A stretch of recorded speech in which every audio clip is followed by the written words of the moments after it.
જો અમારા સ્ટુડન્ટે આ રીતે મસ્ત ગળા બનાવ્યા છે. ગળા બહુ સરસ બન્યા છે, તમે જોઈ શકો છો બે સાઈડથી. પણ ઘણી વખત તો કેવું થાય છે કે આપણે જ્યારે ગળા કોઈ પણ ડ્રેસ કે બ્લાઉઝમાં પહેરીએ ને ત્યારે ગળા આ રીતે શોલ્ડર ઉતરી જતો હોય છે. તો ના ઉતરે ને એના વિશે આપણે જાણશું કે શું કામ એને ઉતરી જાય છે અને એને કેમ આપણે ના ઉતરે. તો જો હંમેશા તમારે છે ને આ રીતે પેલા ફૂલ શોલ્ડર લેવાનો. આ રીતે ફૂલ શોલ્ડર લઈ લેવાનો. તમારો જેટલો શોલ્ડર હોય ને એટલો લઈ લેવાનો, બરાબર છે. ફૂલ શોલ્ડર નેચા ટેપને છે ને આમ બહુ નીચે નહીં બહુ ઊંચી ની રીતે રાખવાની, આ રીતે, બરાબર છે. હવે ઉતરવાનું કારણ શું છે ખબર છે? કે આ જે ભાગ હોય ને આપણો મેન ગળાનો એ વધારે લઈ લીધો હોય છે, એટલે તમે આમ કરો ને એટલે ઉતરી જાય.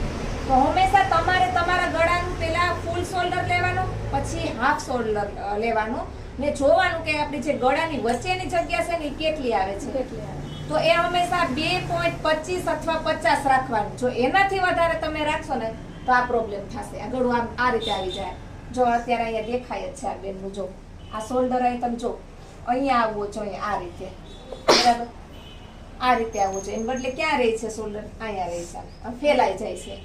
જો પડે છે ખોલા, આ ખોલા પડે પછી. એટલે હંમેશા યાદ રાખવાનું કે તમે જ્યારે વચ્ચેથી માપ લ્યો છો ને ત્યારે 2.25 અથવા 50 રાખવાનું, એનાથી વધારે નહીં રાખવાનું. નોર્મલ બોડી હોય મારા જેવા એમને 2.25 રાખવાનું, અને હેવી સાઇઝ હોય 40 થી ઉપર તો એને 2.50 નું રાખવાનું. જો તમે 3 રાખશો ને તો પછી તમે જ્યારે સિલાઈ કરશો ને ત્યારે તમારું ગળું આ રીતે આટલું પોળું થઈ જાય, આટલો ભાગ તમારો આવી જાય.